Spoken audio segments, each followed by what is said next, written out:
안녕하세요. 예, 녹내장 TV를 맡고 있는 녹내장 전문의 김미진입니다. 오늘은 저희 녹내장 TV 영상 밑에 여러 가지 질문을 주신 걸 가지고 Q&A를 해보는 시간을 가지려고 합니다. 이전에도 이렇게 Q&A를 했었는데 이 Q&A 한 지가 벌써 5달이나 지났더라고요. 그래서 여러 질문이 많이 쌓여 있어서 이번에 그런 질문에 대한 답을 좀 충실히 드려보도록 하겠습니다. 이 생활 습관 면에서 질문 주신 분들이 좀 많았어요. 그래서 그거부터 먼저 말씀을 드리면 여기 녹내장 환자의 생활에 대해서 이제 그 영상의 밑에 김미나 님께서 남겨주신 질문부터 좀 말씀을 드리겠습니다. 선생님, 아빠가 스테로이드를 피부에 많이 남용했다가 급성 녹내장이 와서 적출하셨어요. 이게 유전으로 가능성이 있나요? 이렇게 이제 질문을 주셨고요. 이거는 이제 스테로이드 녹내장 영상을 보시면 조금 더 도움이 되실 거고요. 그 영상에서도 이제 말씀을 드렸지만 녹내장 환자나 이제 가족력이 있는 경우가 이 스테로이드 유발 안압 상승이 생길 가능성이 조금 더 높습니다. 이게 유전 성향이 어느 정도 영향을 준다고 알려져 있기 때문에 혹시 아버님께서 그렇게 안압이 너무 높아서 광고로 적출할 정도로 압력 수치가 높았다고 하면 나도 녹내장 위험성이 좀 있는 거라고 보고 스테로이드 사용 시에 주의 깊게 안압을 모니터링하면서 사용하실 필요가 있어 보입니다. 희다님께서 녹내장 환자인데 피부염 때문에 스테로이드 연고를 얼굴 제외한 몸과 목에 한 2주 정도 하루에 한 번씩 발라줘야 하는데 괜찮을까요? 안압 상승 때문에 걱정입니다. 라고 주셨어요. 그래서 일단 이 스테로이드 약은 먹는 약도 있을 수 있고 뭐 바르는 거, 코로 이렇게 흡입하는 거 여러 가지 제형이 있지만 특히 눈 주변에 아니면 눈에 직접적으로 넣는 제형이 가장 이 안압 상승 위험이 높습니다. 그래서 이 환자 여기 질문 주신 분께서는 목이랑 뭐 몸통 이런 데 바른다고 하셨으니까 하루에 한 번, 뭐 2주 쓰는 게 사실 그렇게 아주 위험할 것 같지는 않고요. 사용은 하시되 중간에 혹시 이제 안압 상승과 관련된 여러 가지 이제 증상도 있거든요. 예를 들어 이제 눈이 좀 팽창하는 압박감이 있다든지 그다음에 눈 약간 달무리지듯이 어리어리하게 좀 시력 저하를 느낀다든지 이런 부분이 있으면 안과에 가셔서 안압을 확인하는 게 좋다. 이렇게 알고 계시면 될 것 같습니다. 그렇지만 한 2주 이상 계속 좀 치료가 길어진다 그러면 거의 한 달 가까이 바르고 있다 하면 반드시 보는 게 좋을 것 같고요. 네, 다음 질문으로 케레케케케님께서 녹내장 환자는 컨택트 렌즈 껴도 되나요? 이렇게 질문을 주셨어요. 일단 컨택트 렌즈 끼시는 젊은 녹내장 환자분들 꽤 계실 거예요. 이 녹내장 때문에 이 시력 교정 수술을 못 하신 분들도 많이 계실 거고, 그다음에 이제 이 렌즈를 낄 때 이 약을 어떻게 써야 되는지 좀 지도를 따로 받기도 어려우셔서 모르고 계시는 분들도 계실 건데요. 일단은 이 약이 렌즈에 침착이 될 수 있는 게 좀 문제입니다. 이 렌즈 자체에 침착이 되면 렌즈가 이제 변형이 될 수 있기 때문에 일단 약을 넣을 때는 렌즈를 빼고 약을 넣으셔야 되고요. 한 5분에서 10분 정도 흡수되기를 기다렸다가 그 이후에 렌즈를 끼시면 상관이 없습니다. 그리고 외출 후에 이제 돌아와서 렌즈를 뺀 다음에 그렇게 낀다. 이렇게 하시면 될 것 같습니다. 그리고 렌즈 자체도 이제 뭐 사실 원데이 렌즈 이러면 침착이 돼도 크게 지장은 없겠지만 내가 오랫동안 놓고 쓰는 그런 렌즈다 그러면 특히나 이런 부분은 좀 지키셔야 될 것 같아요. 이거는 좀 특수한 경우긴 한데 녹내장 환자 중에서 이 섬유주 절제술을 하신 분들은 섬유주 절제술이라는 수술을 하고 나면 여과포가 눈 흰자에 이렇게 생기게 되거든요. 그래서 까만 자에 맞닿아 있는 흰자 부분에 여과포가 생기는데 이 컨택트 렌즈를 끼게 되면 그 여과포가 이제 자극이 되고 혹시 여과포에 상처가 생긴다든지 이제 오랫동안 마보식으로 이제 그 주변이 약해져서 샌다든지 여과포에서 물이 샌다든지 이럴 수가 있어서 사실 이 녹내장 환자 중에서 섬유주 절제술을 받으신 분들은 컨택트 렌즈는 조금 위험할 수 있습니다. 그다음에 다음 질문으로 이 녹내장 수술 후 계속적으로 눈 찔림 증상이 있고 눈이 맑게 보이지 않는다고 박윤호님께서 이 수술 잘 된 건지 걱정이 많이 된다 이렇게 문의를 주셨어요. 사실 녹내장 수술이라는 것은 시력을 올리는 수술이 아닙니다. 녹내장 수술의 성공은 이 안압을 충분히 낮춰서 시신경 기능을 보호하는 것이기 때문에 수술하고 나서 이제 시력이 좋아지는 느낌이 없는 것은 사실 어떻게 보면 당연한 부분이고요. 수술한 것 때문에 이제 수술한 상처나 이런 것 때문에 수술 후 건조가 심해지고 건성안이 좀 자극이 되는 경우가 곧잘 있습니다. 그래서 수술 후에 일시적으로 뭐 사용하는 약제들도 자극이 될 수 있고, 또 원래 내 눈이 좀 건성안이 얼마나 심했느냐 이런 거에 따라서 이제 뭐 약간 일시적인 자극일 수도 있고, 좀 더 오래가는 더 적극적인 치료가 필요한 건성한 상태일 수도 있기 때문에 수술 후 상태가 양호한 것인지는 주치 선생님하고 상의하셔야 될 것 같습니다. 그리고 김오김 님께서 60대 여성입니다. 안과 방문으로 백내장과 녹내장이 조금 있다고 들었는데 노안 수술이 가능한가요? 지금은 안약으로 처방 중입니다. 이렇게 주셨어요.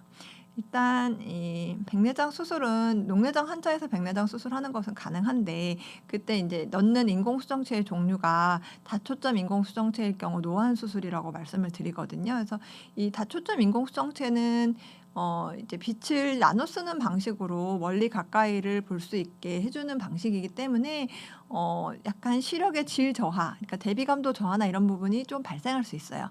원리 자체가 빛을 나눠 쓰는 방식이라 안경을 써서 초점을 한 곳에 완전히 맞춰 주는 것보다는 약간 시력 질 저하가 발생하는데, 이제 정상 기능을 가진 환자에서는, 그러니까 녹내장이 없고 뭐 황반변성이 없고 이런 분들은 조금 나눠 쓰더라도 그게 크게 느껴지지 않고 불편함이 크게 없거든요. 근데 이제 녹내장 정도가 꽤 있다 그러면, 특히 뭐 중심 시야 결손이 있다든지 이러면 그 기능이 안 그래도 낮아져 있는 상태에서 다초점으로 또 이렇게 멀리 가까이 빛을 나눠 쓰게 되면 시력 질 저하가 조금 더 가중되면서 환자분들이 비싼 렌즈를 넣고 좀 만족을 잘 못할 수 있는 그런 부분이 있을 수가 있거든요. 그래서 녹내장 상태를 잘 보셔 가지고 내 눈이 그 수술에 가능한 상태인지, 또 지금은 좋아도 앞으로 악화될 그런 여력이 좀 없는 경우인지를 다 확인하고 수술을 하는 것이 좋습니다. 그래서 그거는 다 안 된다라고 보긴 어렵지만 어떤 경우에는 할 수 있다 정도로 보시는 게 좋을 것 같습니다.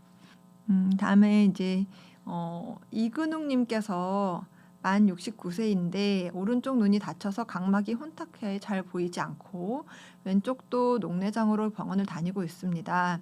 지금은 나이 들면서 교정 시력이 0.8이며 계단을 내려갈 때는 잘 안 보여서 불편합니다. 왼쪽이라도 수술할 수 있을까요? 이 왼쪽이, 그러니까 안 다친 눈이라도 수술을 할 수 있는지 문의를 주셨고, 사실 이것만 봐서는 수술 가능 여부를 딱 판가를 해 드리긴 어렵지만, 한쪽이 각막을 다쳐서 혼탁한다 그러면 그 눈 시력이 지금 잘 안 보인다고 하셨고, 보이는 눈도 교정 시력이 0.8이면서 계단 내려갈 때 잘 안 보인다. 그러니까 아래쪽 시야 결손이 있는 상태이면, 또 이렇게 내가 이렇게 그렇게 느낄 정도의 시야 결손이면은 녹내장 상태도 아주 초기는 아닌 것 같아요. 백내장, 녹내장 자체가 어느 정도 있는 상태인데 이제 그것 때문에 불편하다고 하셨고요. 이 왼쪽이라도 수술할 수 있을까요? 이렇게 주신 게 어떤 수술이냐에 따라서, 이제 백내장 수술이라 그러면 당연히 하실 수가 있고요. 근데 이제 했을 때 워낙 시야 결손이 녹내장 시야 결손으로 인해서 이렇게 아래쪽이 많이 안 보이는 상태라 그러면 그런 부분은 수술 후에도 좀 남을 수가 있습니다. 그래서 이 백내장으로 인한 시력 저하가 진행하는 걸 막는 목적에서 백내장 수술을 생각하셔야 되지, 이제 녹내장에 의해서 안 보이는 부분 자체가 개선되는 수술은 아니기 때문에 고런 한계가 좀 있다. 그렇지만 수술은 가능하다. 이렇게 이해하시면 될 것 같습니다. 그다음에 이제 주키맨 님께서 폐쇄각 녹내장인데 골 감소증이 있어서 칼슘제 복용을 하고 있습니다. 칼슘제 복용이 녹내장에 안 좋다는 이야기를 들었습니다. 계속 복용해도 될까요? 이렇게 질문을 주셨어요. 이 논문을 좀 찾아보니까 이 칼슘이나 철분을 다량 섭취하는 것이 이 산화체, 산화 스트레스를 일으켜서 이 섬유주, 저희가 이제 방수가 빠져나가는 안압 조절하는 그 길이거든요. 그 섬유주의 기능이 좀 떨어질 수 있고, 또 이제 그 녹내장성 손상이 진행할 수 있는 그 조직인 망막 신경절 세포를 또 그쪽의 기능을 떨어뜨릴 수가 있다고 해요. 그러니까 이 안압 조절에도 좀 불리할 수 있고, 그다음에 이제 시신경 이 진행하는 데 있어서 중요한 세포의 기능도 떨어지기 때문에 그런 이유로 녹내장 발생 위험을 높인다는 보고가 있기는 합니다. 근데 이제 또 이 골 감소증 치료도 중요하니까 어느 정도 좀 상의를 하셔서 너무 좀 과도하지 않은 치료를 하시면 적당할 것 같아요. 그래서 이 칼슘제 자체는 어쨌든 너무 많이 드시거나 하는 게 녹내장에는 안 좋을 수 있다. 그렇지만 또 이제 다른 전신적인 부분을 고려하셔야 될 것 같습니다. VF님께서 이 여러 가지 궁금증을 주셨는데요. 일단 편두통이 너무 심해서 한 달에 10번 정도 빈도로 이 편두통이 일어나서 이때마다 약을 복용 중이라고 합니다. 편두통 약은 대부분 혈관 수축제로 알고 있습니다. 제가 복용하는 약도 트리탄계 계열 약물입니다. 녹내장이 있는데도 이런 약을 복용해도 되는지 문의를 주셨습니다. 이 트리탄 계열 약은 사실 대표적으로 저희가 급성 폐쇄각 발작이 생기는 약으로 일컫는 약은 아니에요. 논문을 찾아봐도 드물게 급성 폐쇄각 발작을 일으켰다 이렇게 그냥 케이스 리포트 수준의 드문 보고가 있고요. 사실 흔하게 유발하는 약으로 나오는 약은 우울증 약 성분이나 다이어트 약 성분, 토피라메이트 같은 항간질제 등으로 인해서 이제 이 폐쇄각 녹내장 발작이 생겼다 하는 보고가 좀 더 흔하고요. 그렇지만 어쨌든 드물게 리포트가 있으니까 내 눈이 이제 갑자기 안통이나 달물이 지는 듯한 이런 시각 증상, 그리고 이제 눈 자체가 아프다든지 머리가 아프다 이런 식의 불편감이 있다 그러면 안압을 확인해 보면서 드시는 필요가 있을 것 같습니다. 그리고 이 같은 분께서 2세 계획이 있는데 녹내장이 있는 경우에 자연분만이 가능한지, 또한 임신 중 안약 사용이 가능한지 문의드립니다. 이렇게 주셨어요. 일단 질문이 두 개인데요. 이 자연분만이 가능한지를 걱정하는 거는 이 분만 방식이 기존 안과 질환에 미치는 영향이 있는지에 대해서 제가 조금 좀 찾아봤는데요.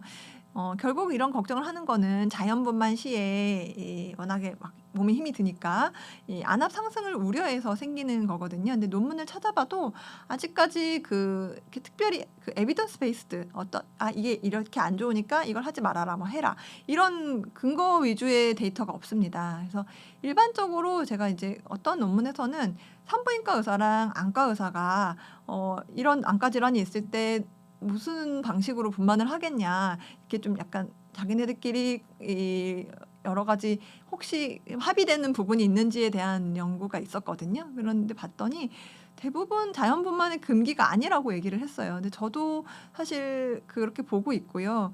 이게 이제 아주 좀 금기가 되는 질환으로 얘기를 하는 경우는 사실 이 녹내장 질환보다는 뭐 안내 종양이라든지 그런 부분을 조금 더 일컫고 있더라고요. 그래서 내가 각막 이식을 받았다든지, 그다음에 굉장히 커지고 있는 안내 종양이 있다든지 이런 부분에서 주로 이제 조금 자연분만보다는 제왕절개를 권유하는 경우가 있었다라고 돼 있는데, 이것도 결국은 딱 합의된 부분은 아니고 그렇다 보니까 그냥 일반 녹내장 자체를 꼭 분만 방식을 바꿔야 될 정도로 보지는 않습니다.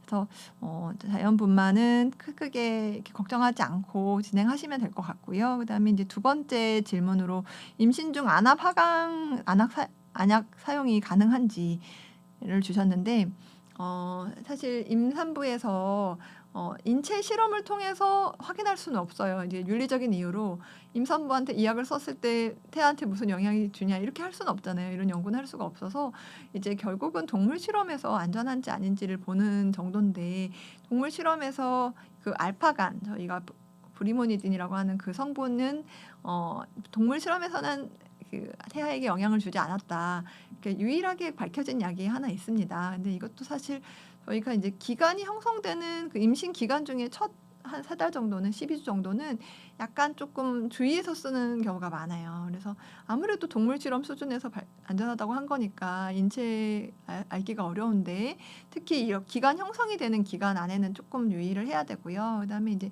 그 이후에 이 2, 3분기로 쭉 넘어가면서 안압 하강이 꼭 필요한 경우라 그러면 약을 좀 주의해서 쓰고 있고요. 그다음에 이제 SLT 레이저 같이 임산부한테서 할 수 있으면서 약제를 좀 감량시킬 수 있는 레이저 같은 걸 같이 해서 최대한 약제 사용하지 않고, 아니면 약제를 최소한으로 사용하고 임신 기간을 유지할 수 있게 좀 도움을 드리고 있습니다. 3개월 전 안압 측정 당시 오른쪽 안압이 13으로 나왔는데 오늘 재보니까 20이 나왔다. 이 심각한 수치인지 궁금합니다. 혹시 13에서 20까지는 충분히 유동적일 수 있는 범위인지 궁금합니다. 라고 이제 하셨는데요. 이게 사실 안압 측정 방식에 따라서도 좀 다를 수가 있고요. 바람으로 재는 방식으로 했냐, 눈에 마취약을 넣고 골드만 안압기로 쟀는지 이런 거에 따라서도 사실 약간 오차가 있을 수가 있고요. 그냥 같은 방식으로 쟀다 하더라도 그 13에서 20 정도는 기복으로 볼 수도 있는 부분이긴 합니다. 특히 녹내장 환자들은 안압 조절 기능이 좀 일정하지 않은 경우도 꽤 있기 때문에 이게 기복이 일반 인구보다 훨씬 좀 크게 나오는 분들도 있거든요. 다는 아니지만 기복 자체가 꽤 큰 경우가 있을 수 있고, 이 정도로 그러면 사실 꽤 뭐 적지는 않지만 가능한 범위다. 그리고 이제 결국 그런 것의 총합이 내 압력의 이렇게 기복의 총합이 결국 내 시신경에 영향을 주는 뭐 악화가 있었다 그러면 더 낮춰야 되는 걸로 보는 거고요. 그다음에 이제 그 정도 왔다 갔다 하면서도 시신경이 나빠지지 않고 잘 유지가 된다 그러면 좀 지켜볼 수도 있는 거기 때문에 안압 수치만 가지고 이 치료를 결정하진 않습니다. 그래서 일단 그런 부분을 좀 자주 보시면서 약제 변경 여부를 상의하시는 게 좋을 것 같습니다. 같은 분께서 또 게시판에 수면 시 안대 사용이 안압에 영향을 주는지 이제 문의를 주셨는데, 안대라는 거는 위에 이제 많이 압박되지 않게 눈에 올려놓는 정도는 사실 상관이 없을 것 같고요. 그다음에 블록 스트링을 이용한 운동이 녹내장에 도움이 되는지 궁금합니다. 이렇게 주셨어요. 근데 제가 이 블록 스트링이 뭔지를 처음 들어봐가지고 한번 찾아봤어요. 근데 찾아봤더니 약간 이 사시 환자들에서 눈이 정렬이 앞을 향하지 않고 약간 어긋나 있는 분들이 눈 자체가 이제 자꾸 어긋나니까 뭘 볼 때 억제되는 부분이 있거든요. 그런 부분을 좀 이제 개선하려고 비전 세라피 측면에서 나온 거더라고요. 근데 이제 사실 녹내장 환자에서는 굳이 그런 부분이 크게 도움될 것 같진 않고, 어떻게 보면은 이 눈을 보니까 이제 이 초점을 여기저기를 바꿔가면서 보게 되는데 이 모아서 보는 부분, 이게 근거리에서 좀 더 앞으로 당겨서 뭔가를 주시하게 될 때는 눈을 조절하게 되거든요. 이거는 사실 오히려 안압에 크게 좋지 않을 것 같습니다. 그래서 약간 여러 가지 녹내장 환자들이 생활 습관 면에서 주의해야 되는 부분이 많은데 뭐 굳이 이것까지 하기에는 별로 근거가 없다라고 보시는 게 좋을 것 같습니다. 최미령님께서 주신 질문인데요.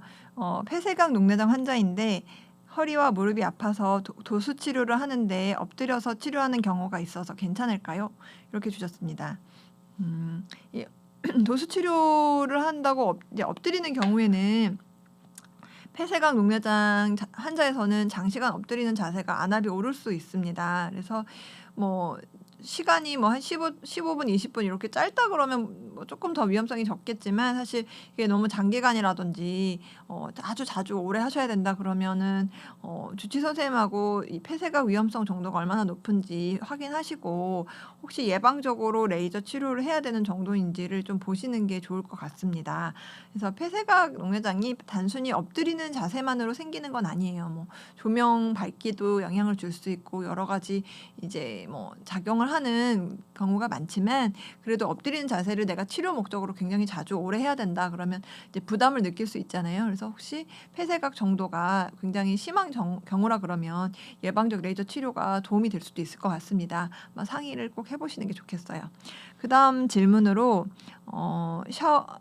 JHJ님께서 샤워는 아니지만 저는 반신욕을 즐겨하는 편인데 혹시 목욕탕에 오래 있는 것도 안압과 관련이 있을까요? 이렇게 질문을 주셨어요.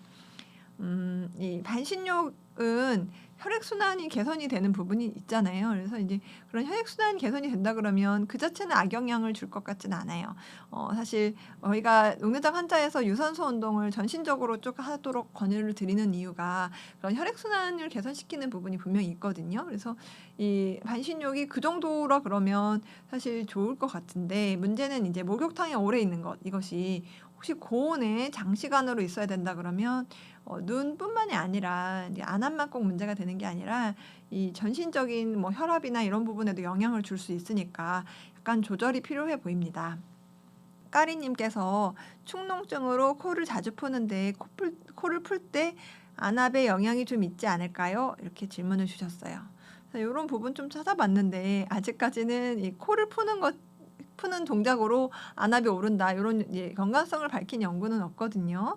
특별히 영향을 주는 부지에 대해서 밝혀져 있지 않지만 간접적으로 결국은 축농증 환자가 또 녹내장이 더 많이 생긴다든지 이런 부분에 대한 연구는 없기 때문에 이제 내가 이 축농증이 있는데 다른 사람에 비해서 녹내장이 더 잘 생길 것이다. 이건 해당이 안 됩니다. 그래서 축농증 치료는 충분히 하시는 것이 중요할 것 같고요. 코 푸는 것도 그렇게 걱정하실 일은 아닌 것 같습니다. 그다음에 이제 이 크리스마님께서 녹내장이라고 진단을 받았습니다. 눈에 검은 실이 떠다녀서 시신경에 혈관이 터졌다는 말을 듣고 녹내장이 의심된다고 조영대 조사까지 받고 눈을 촬영하는데 그 촬영하는 과정이 눈이 시리고 오히려 이러다 실명되겠다 싶었는데 녹내장이라네요. 질문은 꼭 이렇게 눈에 무리를 주면서까지 검사를 해야 하는 건지요? 이렇게 주셨네요. 사실 녹내장 환자분들이 이제 녹내장 치료를 오실 때 검사가 계속 있고 그런 부분이 시간도 문제, 이제 뭐 비용도 불편하고 이렇게 얘기를 하시거든요. 근데 이제 녹내장 질환 자체가 병을 진단하는 게 간단하지가 않습니다. 압력만 확인하고 진단하는 게 아니고 눈의 시신경의 여러 가지 이제 상태를 다 파악을 해서 기능적으로 시야 검사도 확인해야 되고 시신경 자체도 봐야 되고 시신경 주변부의 이 망막신경절 세포나 이런 부분의 두께도 다 봐야 되고 그런 부분 때문에 이제 굉장히 다양한 검사로 일단 진단이 되고 그다음에 이제 병을 진단한 걸로 끝나지가 않고 약을 쓰면서 그 약을 쓰고 진행이 없이 잘 관리가 되는지 또 올 때마다 그런 치료 성적을 보는 검사들이 있어요. 사실 그걸 안 하면 이제 어느 정도 기간 안에 변화가 있었다 그러면 치료를 더 세게 해야 되거나 이런 부분이 있을 수 있는데 그걸 놓치는 경우가 될 수 있기 때문에 내가 약을 쓰고 어느 정도 기간 안에 나빠지지 않았는지를 계속 보게 되거든요. 그러니까 이제 많은 검사를 정기적으로 해야 되는 부분이 분명히 부담이 될 수 있는데요. 이 질환 자체가 그렇게 하지 않고서는 조절이 되는지 판단을 할 수가 없고 치료 결정을 하는 데 있어서 좀 필수적인 검사라고 이해하시면 될 것 같습니다. 그래서 이 병의 진단을 받으시고 계속 관리를 받으시는 경우에 여러 가지 좀 불편함이 있겠지만 조금 힘내셔서 여러 가지 이제 검사를 조금 잘 해보실 수 있게 협조를 부탁드립니다. 원샵님께서 선생님 녹내장 정의가 조금 궁금한데요. 녹내장이라는 게 병의 원인 아니면 진행 과정을 일컫는 것인가요? 아니면 결과인가요? 그러니까 안압이 자꾸만 높아지거나 기타 외 병인으로 녹내장이라는 병 자체가 결과에 이르는 것인지 아니면 신경이 약해져서 아니면 혹은 태생적으로 약해서 시신경 손상에 잘 노출되는 것을 그 자체를 녹내장으로 정의하며 그러니까 그 병을 원인으로 보는 건지를 이제 질문을 주셨어요. 그래서 사실 이 질문 자체가 좀 복잡하지만 병의 이 진단은 이제 그 정의가 나와 있습니다. 결국 이 녹내장이라는 병 자체가 시신경 질환이 이제 좀 진행하는 특성이 있는 질환이고요. 그다음에 이제 그 구조적으로 취약하다든지 아니면 안압이 높다든지 둘 다이든지 아니면 혈관이 혈액순환이 좀 좋지 않다든지 여러 가지 이유로 이제 생기는 다인자 질환으로 보기 때문에 이 녹내장 자체가 질환을 보지 않고 이런 상태 이렇게 여러 가지 질환으로 인해 여러 가지 원인으로 인해서 진행성 시신경 병증을 보이는 그 상태를 녹내장이라고 얘기를 합니다. 그래서 그런 현상 자체를 통칭하는 녹내장 병증이라는 이제 정의가 있는 거고요. 사실 녹내장도 다양한 타입이 있어서 그런 부분에 대해서 이제 이해하는 데는 내 질환이 그 중에 어느 유형이냐에 따라서도 경과나 이런 부분이 다 다를 수가 있습니다. 좀 병 자체의 진단이랑 그 안에서 세부 유형의 또 진단이나 원인이 조금씩은 다릅니다. 다음 헬로우 마이 필링님께서 안녕하세요. 피부과 시술 시 얼굴에 마취크림을 바르는 것은 눈에 영향을 주나요? 그리고 피부과 레이저 시술도 녹내장에 영향을 주는지 궁금합니다. 녹내장 환자들이 하면 안 되는 피부과 시술이 있는지도 너무너무 궁금해요. 미용 부분은 잘 알려져 있지 않아서요. 이렇게 주셨습니다. 피부과 시술 시 바르는 마취크림의 경우에는 일단 그게 장기간 남아있지가 않습니다. 단기간으로 적용하고 또 다 이렇게 닦아내잖아요. 그래서 그 자체가 사실 이 눈에 직접적으로 영향을 주기는 좀 어려울 것 같고요. 또 눈에 넣거나 이러지는 않으니까 이제 그런 면에서는 영향이 적을 수밖에 없고요. 그다음에 이제 그 마취크림 자체 성분도 스테로이드 성분이 없습니다. 그래서 그런 걱정하는 부분이 크게 없을 것 같다. 마취는 안심해서 하시고 그다음에 이제 시술을 질문을 주셨는데 사실 시술도 워낙 다양하고 또 계속 또 발전하고 있어가지고 어떤 시술이 좋다, 어떤 시술은 안 된다 이렇게 말하기에 조금 너무 광범위한데요. 시술 대체에 대해서 좀 잘 알지는 또 못해서 일반적으로 피부에 직접 적용하는 시술은 안압에 영향을 줄 것 같지는 않습니다. 근데 다만 이제 필러 같이 이제 그 어떤 물질을 주입하는 방식의 시술들 있잖아요. 그게 인제 안면부에 할 경우에 아주 운 나쁘게 아주 드물게 이 안동맥 회세같이 결국은 그 필러 물질이 안동맥을 타고 올라가서 어느 부분을 막게 되면 그 부분이 이제 그 눈이 안 보이게 되는 거거든요. 그래서 그런 안동맥 폐쇄같이 좀 아주 치명적이고 그렇지만 드문 합병증이 있을 수가 있습니다. 그래서 그거는 녹내장 환자에서만 생기는 게 아니고 정상 환자에서도 생길 수 있는 드물지만 치명적인 합병증이 있다 정도로 아시면 될 것 같고요. 그리고 또 이제 시술 자체는 영향을 주지 않더라도 내 피부 상태에 따라서 시술 후 관리할 때 뭐 스테로이드 연고나 이런 부분을 좀 써야 되는 경우가 있다면 사용할 때 그 안압 모니터링이 필요하다. 이렇게 이해하시면 될 것 같습니다. 그리고 두 번째 질문으로 라식 수술을 했을 때 각막이 얇아져 있기 때문에 측정되는 안압이 실제보다 낮게 측정될 확률이 높다고 들었습니다. 병원에서는 라식 수술 환자는 안압 신뢰도가 낮기 때문에 검사 결과를 더 의미 있게 봐야 한다고 합니다. 그런데 개인적인 생각으로는 안압을 오히려 보통 사람들보다 더 낮추는 데 주력해야 될 것 같은데 왜 안압이 의미 없다고 하는 걸까요? 사실 아마 안압이 의미 없다기보다는 안압 자체를 직접적으로 다 그 수치를 보는 것이 좀 의미가 없다. 이런 의도로 말씀하셨을 것 같아요. 왜냐하면 이 원래 압력 자체를 사실 시신경에 가해지는 압력이 중요한 거지만 시신경은 아시다시피 눈 안쪽에 눈 뒤쪽 안쪽 구조물이기 때문에 눈 안쪽에 어느 정도의 압력이 가해지는지를 직접 뭐 거기 이렇게 넣어서 잴 수도 없고 눈 겉에 각막에다 대고 잴 수밖에 없거든요. 그러면 그 각막에 대고 잴 때 벽이 그 각막 교정, 굴절 교정 수술이라는 게 각막을 깎아내는 방식으로 이 안경을 벗는 수술이기 때문에 각막 두께가 얇아져 있으면 그 얇은 벽을 대고 쟀을 때 안압이 안쪽 압력보다 낮게 재집니다. 그러니까 그냥 그 압력, 바깥에서 잰 압력을 직접적으로 믿으면 안 되니까 의미가 없다. 이런 식으로 얘기를 하신 것 같고요. 사실 결국은 그 안압 자체 수치를 직접 믿지 않고 다시 내 눈 길이나 각막 두께를 재서 원래 각막을 깎기 전 어느 정도 깎았을지 추정해 볼 수가 있거든요. 내 눈이 얼마나 긴지를 보면 대략적으로 이런 정도의 도수였겠다. 이런 정도 두께였겠다. 이 역으로 이제 좀 추정을 해서 지금 바깥에서 잴 수 있는 수치로 내 원래 그 안쪽 압력은 얼마나 높을 거냐 다시 계산을 해서 그 압력으로 봐야 된다. 직접적인 그 바로 잰 압력 말고 다른 식으로 추정해서 새로 봐야 되는 부분이 이제 있는 거고요. 그렇기 때문에 그냥 그런 의미로 그냥 내 지금 압력은 중요하지 않다. 이렇게 얘기를 하신 걸 것 같아요. 그래서 그 깎아낸 각막에서 잰 압력을 더 낮추면 되죠. 그래서 안압 조절이 이런 환자에서 필요하지 않다는 뜻이 아니라 직접적으로 해석할 수는 없고 조금 더 해석을 거쳐서 그걸 가지고 추가적으로 더 낮추면서 경과를 봐야 된다. 이렇게 이해하시면 될 것 같아요. 그다음에 이제 샤이9843님께서 산화질소가 안구 주위 모세혈관이나 주위 혈관 확장에도 효과가 있는지 알려주세요. 이렇게 주셨어요. 이 산화질소라는 거는 나이트릭 옥사이드라고 그 물질 그 성분 자체는 혈관 확장 효과가 있습니다. 그러니까 눈에 이제 넣는 약 중에서 유럽에서는 한 5년 전에 나왔지만 우리나라에는 한 1-2년 내로 도입된 이 비줄타라는 안약이 있거든요. 그 비줄타는 원래는 이제 예전부터 오래 쓰던 라타로프루스트 성분에다가 그 약의 자체에 이 눈의 각막을 통과하면서 이 나이트릭 옥사이드, 이 산화질소를 방출하는 효과가 같이 있는 약이에요.